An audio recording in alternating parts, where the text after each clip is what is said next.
ಶುಭೋದಯ, ನಮಸ್ಕಾರ. Welcome to Yoyo Kannada. ಬನ್ನೀಗ ನೋಡೋಣ ಈ ದಿನದ ವೆದರ್ ರಿಪೋರ್ಟ್. ಕರ್ನಾಟಕದಲ್ಲಿ ಈ ಬಾರಿ ಮುಂಗಾರು ಮಳೆಯ ಪ್ರಮಾಣ ಏರಿಳಿತ ಕಂಡುಬಂದಿದ್ದು, ಕೆಲವು ಭಾಗಗಳಲ್ಲಿ ಮಳೆಯ ಕೊರತೆಯಿಂದ ರೈತರು ಆತಂಕಕ್ಕೆ ಒಳಗಾಗಿದ್ದಾರೆ. ಈ ನಡುವೆ ಭಾರತೀಯ ಹವಾಮಾನ ಇಲಾಖೆ ನೀಡಿರುವ ಮುನ್ಸೂಚನೆ ರಾಜ್ಯದ ಹಲವು ಜಿಲ್ಲೆಗಳ ಜನರಿಗೆ ತುಸು ಸಮಾಧಾನ ತಂದಿದೆ. ಆಗಸ್ಟ್ 3ನೇ ವಾರದಲ್ಲೂ ರಾಜ್ಯದ 15ಕ್ಕೂ ಹೆಚ್ಚು ಜಿಲ್ಲೆಗಳಲ್ಲಿ ಮಳೆಯಾಗುವ ಸಾಧ್ಯತೆಗಳಿದ್ದು, ಬೆಂಗಳೂರು ಸೇರಿದಂತೆ ವಿವಿಧ ಭಾಗಗಳಲ್ಲಿ ಸಾಧಾರಣ ವರ್ಷಾಧಾರೆಯಾಗುವ ನಿರೀಕ್ಷೆ ಇದೆ.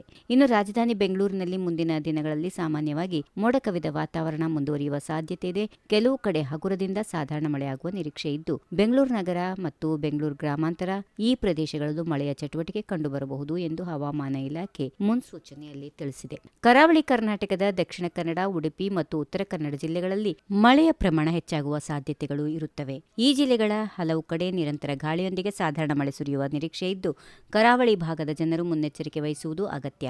ಮಲೆನಾಡಿನ ಚಿಕ್ಕಮಗಳೂರು, ಕೊಡಗು, ಶಿವಮೊಗ್ಗ, ಹಾಸನ ಸೇರಿದಂತೆ ಹಲವು ಜಿಲ್ಲೆಗಳಲ್ಲೂ ಅಲ್ಲಲ್ಲಿ ಸಾಧಾರಣ ಮಳೆಯಾಗುವ ಸಾಧ್ಯತೆಗಳಿವೆ. ಉತ್ತರ ಒಳನಾಡಿನ ಬೀದರ್, ಕಲಬುರಗಿ, ವಿಜಯಪುರ, ರಾಯಚೂರು, ಧಾರವಾಡ ಮತ್ತು ಗದಗ ಜಿಲ್ಲೆಗಳಲ್ಲಿ ಗಾಳಿಯೊಂದಿಗೆ ಸಾಧಾರಣ ಮಳೆಯಾಗುವ ಮುನ್ಸೂಚನೆ ಇದೆ. ಬಾಗಲಕೋಟೆ, ಬೆಳಗಾವಿ, ಹಾವೇರಿ, ಕೊಪ್ಪಳ ಮತ್ತು ಯಾದಗಿರಿ ಜಿಲ್ಲೆಗಳಲ್ಲಿ ಹಗುರ ಮಳೆಯಾಗುವ ಸಾಧ್ಯತೆಗಳಿವೆ. ಹೀಗಾಗಿ ಉತ್ತರ ಕರ್ನಾಟಕದ ಹಲವು ಭಾಗಗಳಲ್ಲಿ ಮಳೆಯ ಚಟುವಟಿಕೆ ಮುಂದುವರಿಯುವ ನಿರೀಕ್ಷೆ ಇದೆ. ದಕ್ಷಿಣ ಒಳನಾಡಿನ ಬಳ್ಳಾರಿ, ಬೆಂಗಳೂರು ನಗರ, ಬೆಂಗಳೂರು ಗ್ರಾಮಾಂತರ, ಚಾಮರಾಜನಗರ, ಚಿಕ್ಕಬಳ್ಳಾಪುರ, ಚಿಕ್ಕಮಗಳೂರು, ಚಿತ್ರದುರ್ಗ, ದಾವಣಗೆರೆ, ಹಾಸನ, ಕೊಡಗು, ಕೋಲಾರ, ಮಂಡ್ಯ, ಮೈಸೂರು, ರಾಮನಗರ, ಶಿವಮೊಗ್ಗ, ತುಮಕೂರು ಮತ್ತು ವಿಜಯನಗರ ಜಿಲ್ಲೆಗಳಲ್ಲೂ ಅಲ್ಲಲ್ಲಿ ಸಾಧಾರಣ ಮಳೆಯಾಗುವ ನಿರೀಕ್ಷೆ ಇದೆ. ಕೆಲವು ಕಡೆ ಗುಡುಗು, ಗಾಳಿ ಸಹಿತ ಮಳೆಯಾಗುವ ಸಾಧ್ಯತೆಗಳಿರೋದ್ರಿಂದ ರೈತರು ಸ್ಥಳೀಯ ಹವಾಮಾನದ ಮುನ್ಸೂಚನೆಗಳನ್ನು ಗಮನಿಸುವುದು ಉತ್ತಮ. ಇನ್ನು ಆಗಸ್ಟ್ 22ರವರೆಗೆ ಬಾಗಲಕೋಟೆ ಜಿಲ್ಲೆಯ ಹಲವು ಕಡೆ ಸಾಧಾರಣ ಮಳೆಯಾಗುವ ನಿರೀಕ್ಷೆ ಇದೆ. ಬೆಳಗಾವಿ, ಬೀದರ್, ಧಾರವಾಡ, ಗದಗ, ಹಾವೇರಿ, ಕಲಬುರಗಿ, ಕೊಪ್ಪಳ, ರಾಯಚೂರು, ವಿಜಯಪುರ ಮತ್ತು ಯಾದಗಿರಿ ಜಿಲ್ಲೆಗಳಲ್ಲೂ ಹಗುರದಿಂದ ಸಾಧಾರಣ ಮಳೆಯಾಗಬಹುದು ಎಂದು ಹವಾಮಾನ ಇಲಾಖೆ ತಿಳಿಸಿದೆ. ಒಟ್ಟಿನಲ್ಲಿ ಮಳೆ ಕೊರತೆಯಿಂದ